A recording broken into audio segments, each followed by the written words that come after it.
Lorraine. Okay, I tip my hat off to her. She's no longer with us. Hey. And it's hard. You see these young, energetic individuals grow up, and eventually the contamination of the water catches up to them. And that happened to a lot of our classmates. So we lost Lorraine. The three hangars are key to understanding where the contamination came from and how it all began. These large industries buildings are used mainly for aircraft maintenance, repairs, and other heavy mechanical work. Inside these hangars, workers handle powerful chemicals every single day to clean equipment and prepare aircraft parts. One of the most dangerous chemicals used was trichloroethylene, also known as TCE. At the time, it was considered a normal cleaning solvent, something people used without much thought. But years later, it became known as highly toxic substance that plays a central role in this contamination crisis. During the years when the hangars were most active, safety rules for chemical disposals were extremely loose. Workers would often pour leftover solvents directly onto the ground or into nearby drains that were not protected. Leaks from old and rusty storage containers were also very common.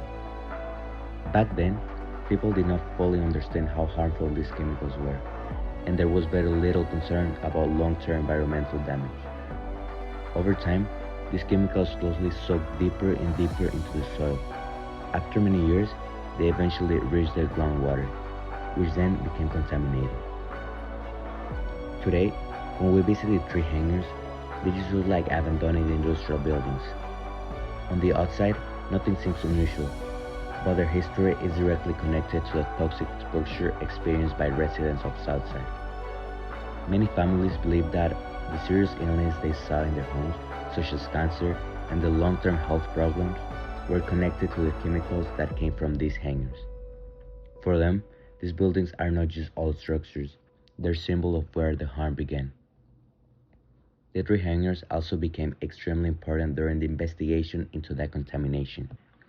Environmental agencies studied all documents, chemical storage records, and testimony from former workers to understand how these substances were handled and where they ended up. This evidence showed patterns of unsafe practices that continued for years. These hangars help investigators connect what happened on the worksite to what later appeared in the community's water supply.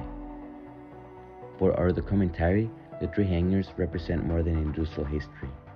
They represent the beginning of a chain reaction that eventually reached homes, schools, and entire neighborhoods. They show how decisions made in workplace do not stay contained within those walls.